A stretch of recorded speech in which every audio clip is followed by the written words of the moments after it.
मला वाटतं की उद्धव ठाकरेंचा जो आताचा महाराष्ट्र दौरा चाललाय तो म्हणजे वराती मागून घोडं नाचवण्याचा प्रकार आहे.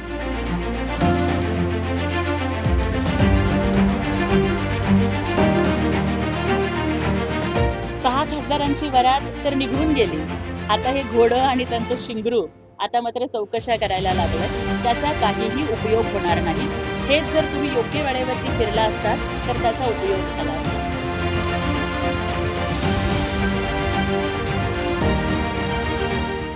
मला वाटतं उद्धवजी ठाकरे हे त्याच बांडगुळासारखे आहेत का हा प्रश्न त्यांनी स्वतःला विचारावा. आणि संजय राऊतासारखा माणूस जो रोज शिवीगाळ करतोय ना, तो तर दुतोंडी गांडूळ आहे.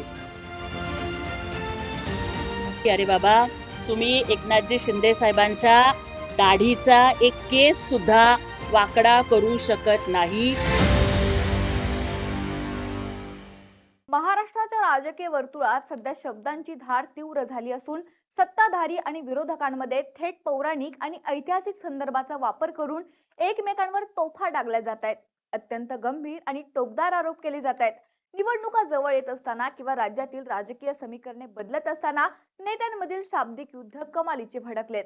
एका बाजूला सत्ताधारी महायुतीमधील नेते स्वतःची तुलना प्रभू रामचंद्र आणि लक्ष्मण यांच्याशी करतायत.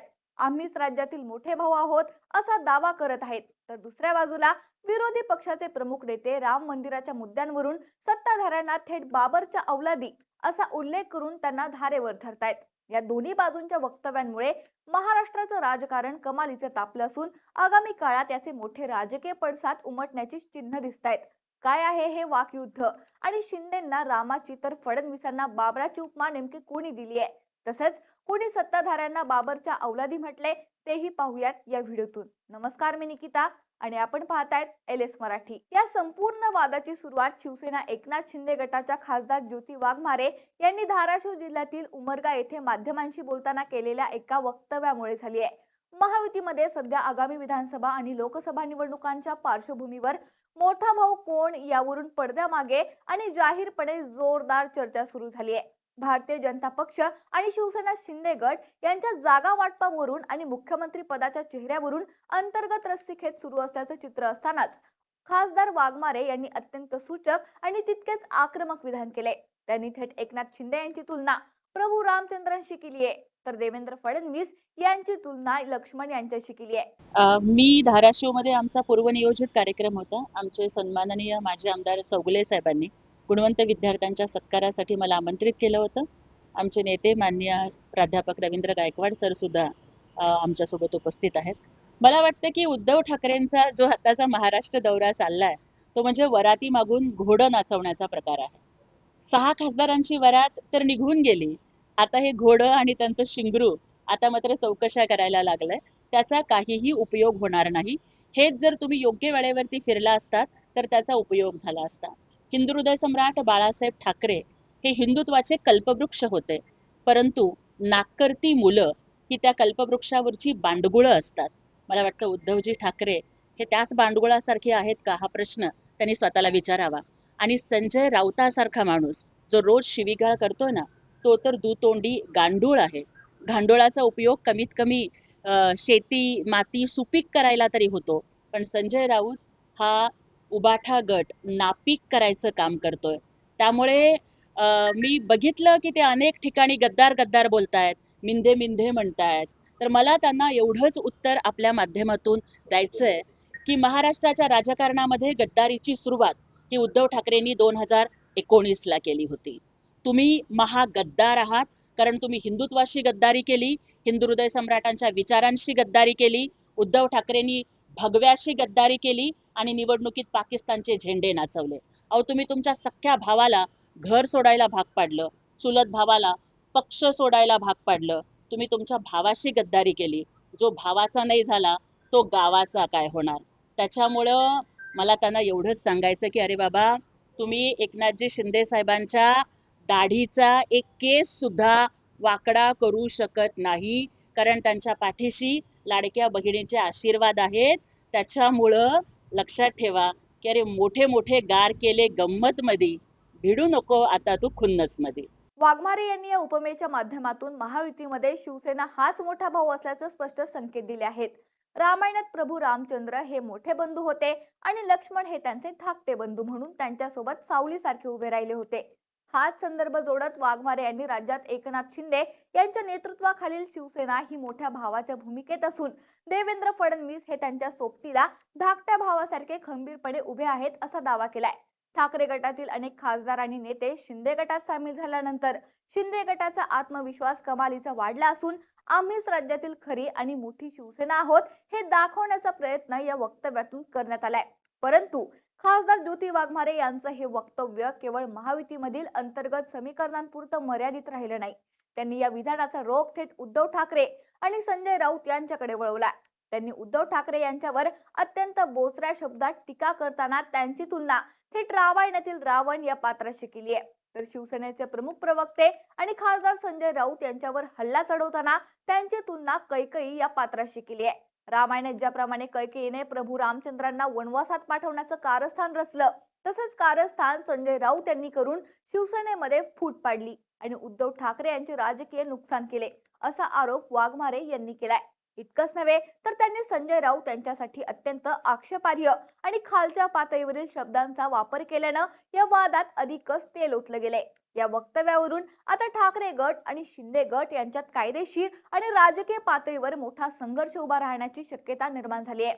दुसऱ्या बाजूला शिवसेना उद्धव बाळासाहेब ठाकरे पक्षाचे प्रमुख उद्धव ठाकरे यांनी सत्ताधारी महायुती आणि विशेषतः भारतीय जनता पक्षावर आतापर्यंतचा सर्वात मोठा आणि आक्रमक हल्ला चढवलाय. अयोध्या इथे उभारण्यात आलेल्या भव्य राम मंदिराच्या उभारणीत आणि मंदिराला मिळालेल्या देणग्यांमध्ये मोठ्या प्रमाणावर आर्थिक गैरव्यवहार आणि चोरी झाल्याचा आरोप विरोधी पक्षांकडून सातत्याने केला जातोय. याच मुद्द्याचा धागा पकडत उद्धव ठाकरे यांनी थेट जाहीर सभांमधून भाजपच्या हिंदुत्वावर आणि त्यांच्या हेतूंवर मोठं प्रश्नचिन्ह उपस्थित केलंय. प्रभू रामचंद्र हे देशातील करोडो हिंदूंचे श्रद्धास्थान आहेत आणि त्यांच्या मंदिरासाठी देशातील गरीब जनतेने आपल्या घामाचा पैसा देणगी म्हणून दिलाय असं सांगताना उद्धव ठाकरे कमालीचे आक्रमक झाले होते. उद्धव ठाकरे यांनी आपल्या भाषणात अत्यंत संतप्त सवाल उपस्थित केलाय की ज्या राम मंदिरासाठी देशातील जनतेने रक्त आणि पैसा सांडला, त्या मंदिराच्या पैशांची आणि जमिनीची लूट करणारे जर बाबरचे वंशज नसतील तर कोण आहेत? त्यांनी भाजपचा थेट बाबर जनता पार्टी असा उल्लेख केलाय. ऐतिहासिक दृष्टिकोनातून विचार केला तर अयोध्येतील राम मंदिर तोडून त्या ठिकाणी बाबरी मस्जिद उभारणारा मुघल राजा बाबर हा हिंदूंचा आणि राम भक्तांचा शत्रू मानला गेला. भाजप नेहमीच विरोधकांना बाबरच्या औलादी किंवा बाबरचे वंशज म्हणून हिनवत आली आहे. परंतु आता उद्धव ठाकरे यांनी हाच शब्द फिरवून भाजपवर तो उमटवला आहे. राम मंदिराच्या नावाखाली ज्यांनी कथित घोटाळे केले, ज्यांनी मंदिराच्या जमिनीच्या व्यवहारात भ्रष्टाचार केला, ते लोक हिंदू असूच शकत नाहीत. ते मुळात बाबरच्या प्रवृत्तीचे म्हणजेच बाबरच्या औलादी आहेत असा घणाघाती आरोप ठाकरे यांनी केलाय. आम्ही नाही आहोत भाजपचे सदस्य, कारण हा भारतीय जनता पक्ष नाहीच आहे. असाच जर का वागला तर हा पाकिस्तान जनता पक्ष होतोय की काय अशी आम्हाला तर चिंता वाटायला लागलेली आहे. कारण यांनी गद्दारी जी केलेली आहे, गद्दारी तुमच्या आमच्याशी केलीच.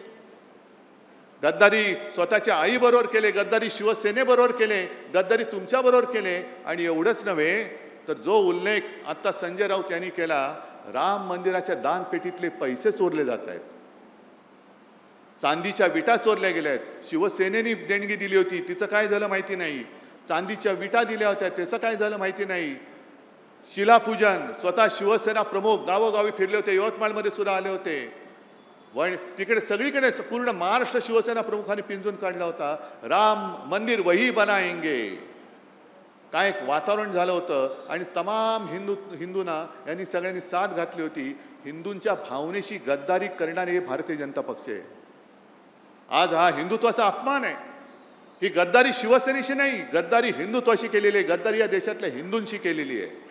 ठाकरे यांच्या विधानामुळे भाजपच्या गोटात प्रचंड खळबळ उडाली आहे. कारण भाजपने नेहमीच राम मंदिर आंदोलनाला आपल्या राजकारणाचा आणि हिंदुत्वाचा मुख्य गाभा मानलाय.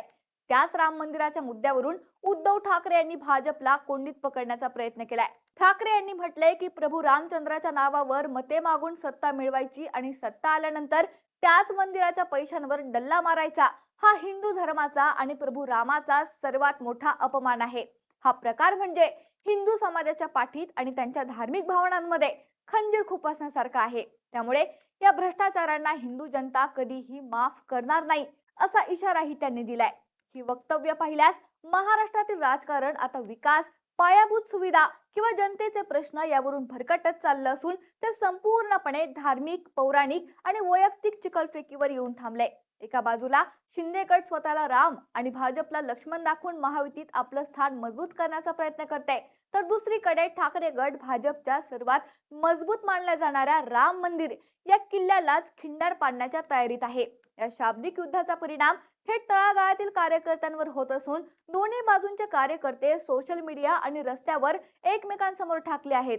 आगामी विधानसभा निवडणुकांच्या तोंडावर हा वाद शांत होण्याची चिन्ह नसून महाराष्ट्राच्या राजकीय इतिहासातील हे सर्वात खालच्या पातळीवरील आणि कटुतेचं राजकारण ठरत आहे अशी चर्चा आता सुरू आहे.